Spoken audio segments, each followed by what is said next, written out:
canceled.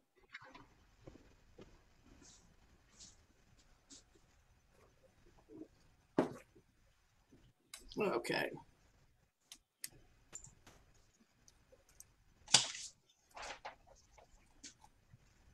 Who wants to go first and then tell their story? Deborah? Where's she? I'm sorry, I don't have her up because I'm looking to see when she goes live. We're live. Oh, we are live. Okay. Wonderful. Well, welcome everybody. I hear some background noises going on. Okay, it's done now. Good grief. Hey, Luann. Hey everybody. Okay, so welcome to the Lunch Bunch at the Spiritual Neighborhood. The Spiritual Neighborhood is a grassroots community project of the Council of Families for Children, dedicated to the quality of life for the body, mind, and spirit, for the integration of a healthy, happy human. And today you have the three of us.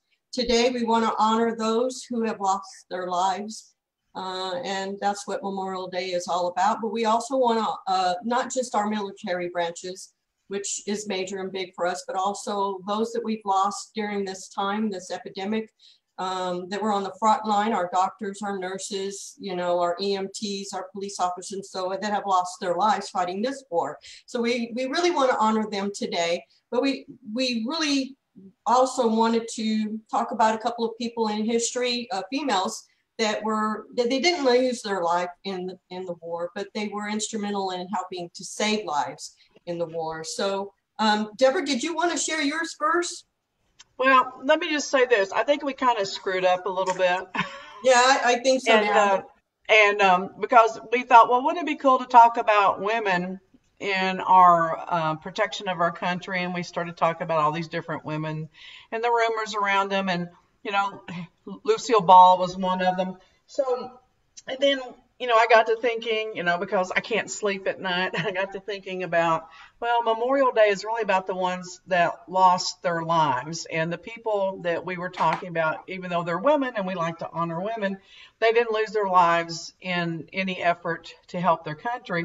And then the cherry on my cake of this situation is that upon researching the story more, it seems like the story may have been invented to kind of to do a spin on this person to make them look better, because they had been part of the McCarthy era and had originally been registered as a communist.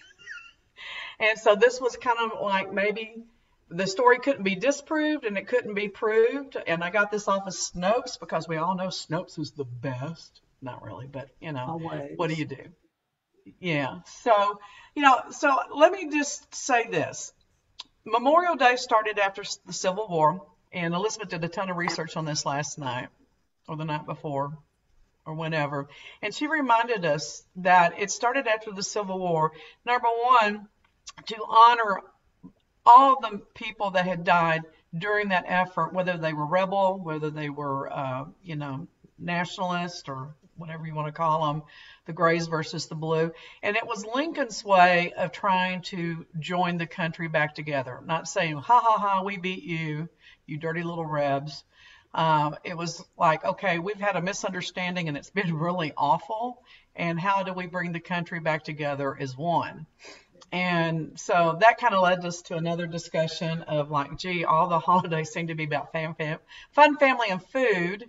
And we kind of forget what happens. And then I was just looking before we came on air that, I didn't know this. Did you know that 3 o'clock every day is supposed to be a time of everyone stopping and meditating or praying or whatever to show a moment of silence in honor of our fallen heroes? I didn't know that. Did you know that? I know it does. I know it is on what they call